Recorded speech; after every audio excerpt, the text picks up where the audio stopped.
I love where I live in out in the middle of nowhere, the Hardy compound on 90 acres with my family. But one of the disadvantages is poor internet There you go. and phone service. This is the one setback, right? Yeah, But pretty much. Pretty much it. yeah. Well, you know what? That you can't ask for more, man. You're set up. You've shown us a little bit of the Hardy compound over the years. For you guys that are, if you don't know who he is, and you should, I'm speaking with Matt Hardy right now. You have a big week coming up. Dark Order versus yourself, Private Party, and TH2 this Wednesday on Dynamite, and a match with Hangman Page, the big money match at Revolution next Sunday. Matt, how you doing? I'm doing good. How are you? Not too bad. I saw your Wednesday and Thursday were pretty special this week, remarkable.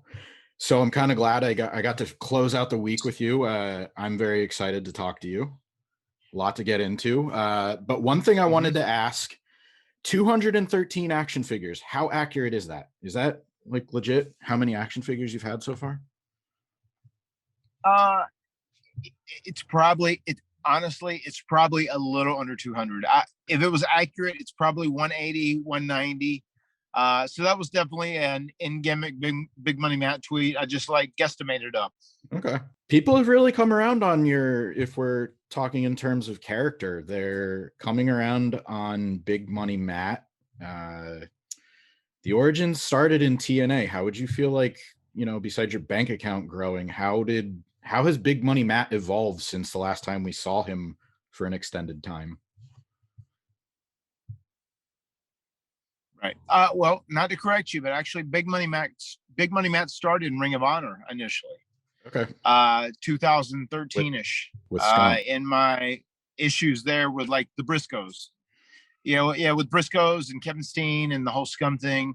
So that's the origins of Big Money Matt. And he was actually Adam Cole's mentor for a while as well. So when I returned to Impact Wrestling after leaving Ring of Honor, I was just more or less kind of doing the Hardy Boys with my brother. And we had made the decision, which I thought it was appropriate at that time, where I felt I should turn heel and try Big Money Matt there. And it worked out great. I was very happy with it. It was very good. And it was also very cool that my wife got to have a role with me. And also my kid, Maxwell, which I'm sure he'll look back at this and he'll love it. And he'll also probably be furious in some ways too. He was a big part of the act too, but it was so much fun. It was so great. And he got to travel with us. He had to do everything with us. So Big Money Matt there was my first time really delving into it. But like whenever I brought it back in AEW, it was much like the same scenario in some ways, because I feel like myself and my brother, what we'd done as the Hardy Boys at that point, especially for me, it was played out, and it was time for me to change it and do something different. And that was doing Big Money Matt. And then we did a quick title change where Drew McIntyre won it. And I pitched to change my character, and I want to do something very drastic. And that is where Broken Matt Hardy was eventually born, whenever that happened. But when I was in AEW after the fall, after this last fall and after my fall that happened at AEW, and I think doing the whole Broken Matt thing, especially with the characters, is something I want to try, and I'm very grateful we got to try it, but I think it was a little too much for people. So I really wanted to like zone in on one persona, and considering I'm an older guy, their demographic is very young, I thought the best way to go is to be a heel and to be Big Money Matt. So we ended up doing that, and it worked well. And I think this time around, it's just going to be better and more fun, because I feel like Tony Khan is just more on the pulse of wrestling in this day and age. And he's much more open to like taking risk and trying things and like thinking out of the box and allowing Big Money Matt to do things that would be based in reality, but also things you might not be able to get away with and do in other places. So it's been great thus far. So I'm really enjoying it. One other callback I usually look at is you, at least when I think of it, you were one of the first to really call back for better, more in-depth storytelling. You used at the time Game of Thrones and Breaking Bad were two of the examples you used. Do you feel like we're there, or do you feel like we're approaching where you originally envisioned as far as long-term storytelling, because you could look at your own journey in AEW so far as a long-form story. You can look at the Inner Circle, like Chris Jericho would, he would say it's for the better part of 2 years we're coming up on that. You're getting that sort of long-term storytelling that people would say was missing maybe the last 5 years or so before AEW. I think so. I mean, I've always been an advocate of long-term storytelling. I've also been a big advocate of very detailed, subtle storytelling. And that's one of the things that I've loved so much about this story with myself and Hangman Adam Page. There's a lot of things that we have left to the viewer to figure out.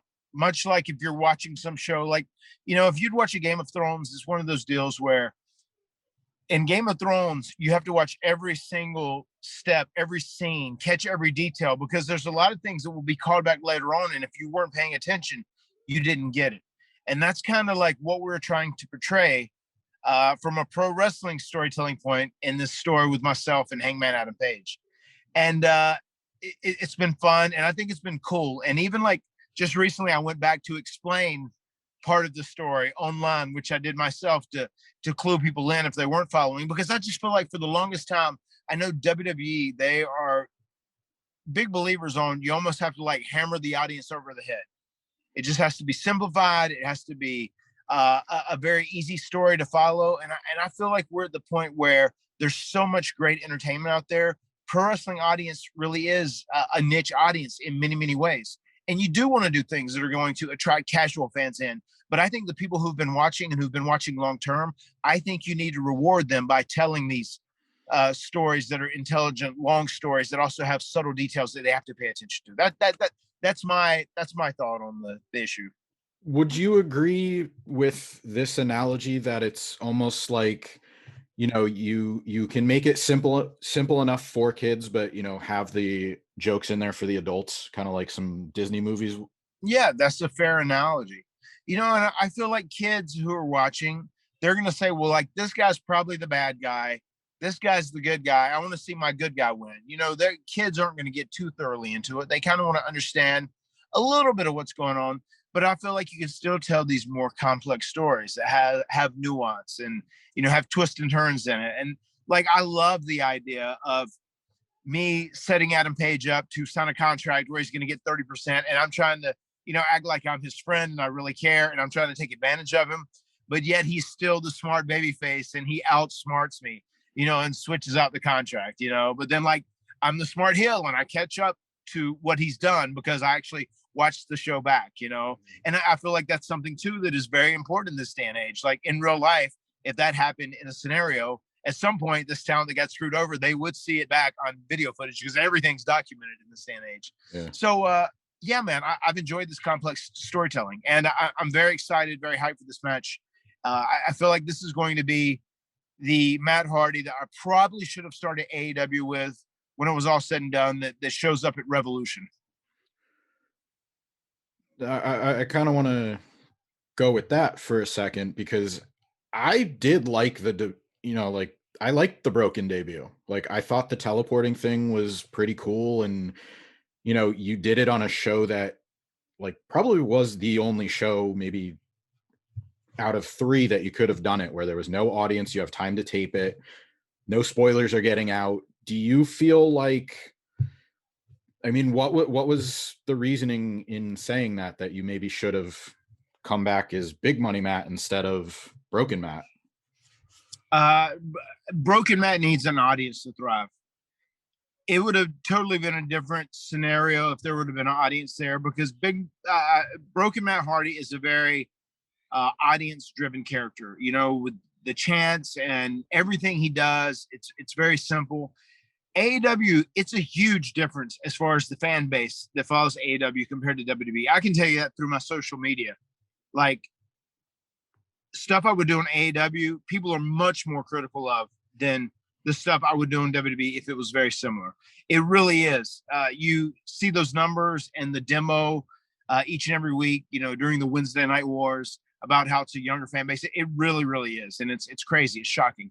But the reason why I say that is because since there's been no crowds and there's nothing to gauge a live reaction on in the arena. If there had been audience members there, if there had been full houses, Broken Matt Hardy would have worked, and we would have ran through that for a while, and then I would have like metamorphosed into something different, whatever. But like, I feel like, considering I debuted, and I love the debut of Broken Matt Hardy on the first empty arena pandemic era show, as far as that goes. But I feel like a character that was like more based in reality, a character that didn't necessarily rely on a live audience, would have done better. But once again, how could I have predicted that? I just happened to be debuting on the first show when the world ended and pandemic started. So it is what it is. But like, looking back in hindsight now, which is always 2020, I think this character that I'm currently doing, and being a heel, I think being a heel is also good for Chris Jericho being an older guy as well, because like, a lot of the younger audience, they have a lot less tolerance for us guys who've been around for a while, as far as that goes, and do more character work. But I'm very excited, even the way I've trained and everything I've done. And Adam Page is a super talent. I'm super excited for this match at Revolution with him. And before we get there, you get to team up with Private Party, and who knows, if you kept doing Broken Matt, you might not have been able to work with them. So what's the experience been like for you, being a mentor to them? Like, not only on screen. There's also, sorry to interrupt you, but there's also one other thing I want to say. When I first was going to debut as Broken Matt, I'd already had in my mind, I didn't think teleportation was a good idea. And, even I know how Tony Khan is. He is like the current smarter wrestling fan. I mean, he thinks in that same vein. So I love interacting and talking with him. Whenever I first did it, then it was Chris Jericho, was the one that said, "Hey, I think we should do this." And he really wanted to do it this certain way, and he had it set. And I was like, "Well, cool, man, we'll try it. Let's give it a shot." And we did it. And I was worried about the reaction I might have, because these are, wrestling fans are looking for more of a sports-based product. And I love Jericho's, I love the fact that Jericho like really put his reputation out there and like said, "No, let's do this. This is we'll do this. It'll work with Broken Man." And he really tried it. And I was super happy that he did give me that opportunity. But once again, looking back in hindsight, now that I know the AEW audience, I think that the best course of action is to stay based in reality, more than anything else. I love pro wrestling, and I love how it allows you to go outside the parameters of basic reality and storytelling. But I think at AEW, our audience, our fan base, they just appreciated staying more reality based. So just to add that. Yeah. Private Party, I've loved working with them. It's very cool that they were legitimate big Hardy Boys fans when they were growing up. And I think it even adds to the story that, like, hey, I was their hero growing up, so now I want to take you under my wing and I want to teach you, but then you have this guy, Big Money Matt, who's like taking advantage of these young kids who like grew up idolizing him and watching him. I think it adds a lot of great layers to the story. And I think that them even turning heel and having more of an edge and more of an attitude on TV is something that's going to take them much further in their career of like reaching their full potential as well. Yeah, I don't think people are giving enough credit or paying enough attention to that part. They have an edge now. And like, if you watch Isaiah around the ring, like, he's doing some stuff that, he wouldn't have done a few months ago. And it's like really cool to see that evolution. You're talking about, putting out the breadcrumbs and watching back and seeing all this stuff happen. Like, you can kind of see both of them, evolve from questioning Matt Hardy's advice to kind of just doing things on their own now, where you don't even have to talk them into it. So, it's really cool to see like that dynamic change without it, as you said, being beaten over the head. Like, oh yeah, these guys are bad now. Right. I actually love the fact that we did maybe Matt's right. Maybe this is the way, like, win by any means necessary. And something that I feel like has really translated well, especially in Isaiah's match this week against Adam Page, is his aggressiveness and his viciousness, because these guys have always been incredibly talented, incredibly athletic, but you need the audience to look on screen and go like, hold up, this guy can fight. Like, I understand he's an athlete, and sure, maybe this is showbiz to a degree, But I think this guy would kick my ass if I ever got in the ring with him. And they're really starting to bring that now too, which it makes me very proud of them. Yeah. And we're going to get another chance to see that aggressiveness. Wednesday, the Dark Order takes on yourself, Private Party, and TH2. But I got to ask about the big money match at Revolution. You know, you're putting up, you were deceived, you were tricked, but you're putting up quite a bit of money. Like, do you feel like Hangman Page understands, you know, if I'm borrowing from Spider-Man, with great power comes great responsibility? Do you think he's like actually prepared to handle how much money he could have? Because you got to think Big Money Matt has a lot more money than Hangman Adam Page. That's like a lunch to you. Yeah. No, I don't think you realize I am definitely, it's going to be physical. I am going to beat Adam Page up greatly because he's trying to take my entire first quarter of 2021. And this is one of my best quarters ever. I mean, are you kidding me? And on top of that, like the way he tricked me and bamboozled me into this, it was just uncalled for. I can't believe he lacks such integrity. I thought he was a decent guy, but I guess I was wrong. You know, maybe it was a godsend that I didn't get him to sign up with me because he's such a terrible human being.